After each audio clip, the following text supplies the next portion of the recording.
खुद से मुलाकात।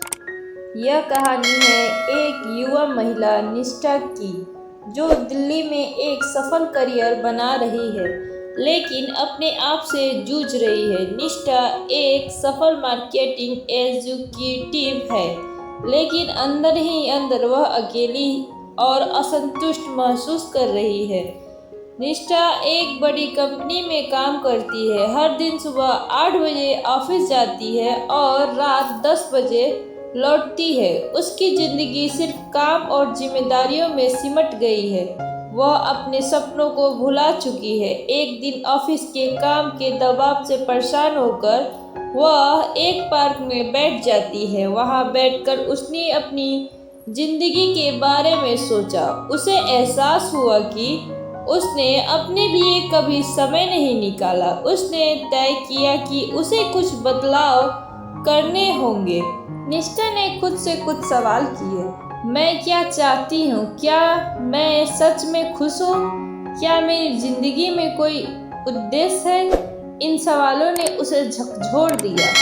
उसने महसूस किया कि वह अपने सपनों को छोड़कर एक रूटीन में फंस गई है। इस प्रक्रिया में उसने अपने पुराने शौक याद किए, पेंटिंग, लेखन और योग। उसने तय किया कि वह अपने शौकों को फिर से जीने की कोशिश करेगी। निष्ठा ने पेंटिंग क्लास ज्वाइन की।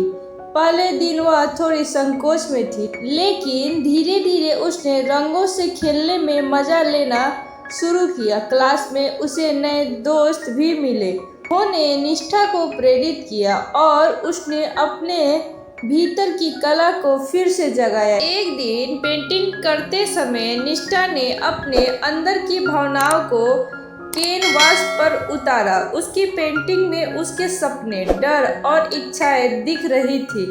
उसे लगा जैसे वह अपने आप से पहली बार सही मायने में मिल रही है। एक दिन निष्ठा ने अपने पुराने दोस्तों से मिलने का फैसला किया। वह एक पुराने कॉलेज के मित्र सौरभ से मिली। सौरभ ने अपने जीवन के सफर के बारे में बताया और कैसे उसने अपनी पसंदीदा चीजों के लिए संघर्ष किया। उनकी बातचीत ने निष्ठा को और भी प्रेरित किया। सौरभ ने कहा, हमेशा अपने सपनों का पीछा करो, जिंदगी बहुत छोटी है। यह सुनकर निष्ठा ने अपनी सोच में एक नया मोड़ दिया। निष्ठा ने योग क्लास ज्वाइन की। वहां उसने न केवल शरीर को स्वस्थ किया, बल्कि मन की शांति भी पाई। योग करने से उससे अपने आप को जानने और समझने का मौका मिला। वह अपने भीतर की आवाज़ सुनने लगी। योग के एक सत्र के दौरान उसके गुरु ने कहा, आपकी खुशियाँ आपके अंदर है, उन्हें खोजे। यह वाक्य निष्ठा के दिल में गूंज उठा। निष्ठा ने तय किया कि वह अपने पेंटिंग्स की एक प्रदर्शनी लगाएगी। यह सोचकर उसने मेहनत करनी शुरू की। उसने अपने विचारों को कैनवास पर उतारना शुरू किया और अपनी भावनाओं को शब्द में भी व्यक्त करने लगी। एक दिन वह अपने माता पिता से मिली। उन्होंने उसे समझाया कि वह हमेशा उनके लिए विशेष रही है, लेकिन उसने कभी खुद के लिए नहीं जिया।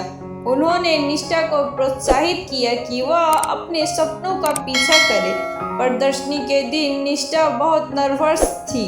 उसने अपने परिवार और दोस्तों को आमंत्रित किया। प्रदर्शनी में उसने अपने दिल की सारी भावनाएं साझा की।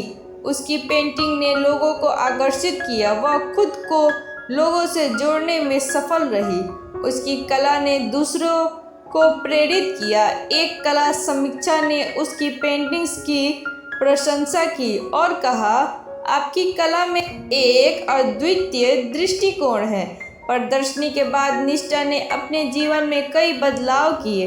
उसने अपने करियर में संतुलन लाने का प्रयास किया और अपने सपनों को प्राथमिकता दी। उसने तय किया कि वह केवल एक मार्केटिंग एजुकेटिव नहीं, बल्कि एक कलाकार भी है। निष्ठा ने अपने जीवन में नई ऊर्जा महसूस की।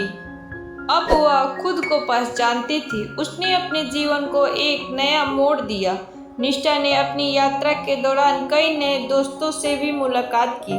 उन्होंने एक समूह बनाया जहां वे सभी अपनी कला और सपनों के बारे में साझा करते थे। यह समूह निष्ठा के लिए एक नया परिवार बन गया।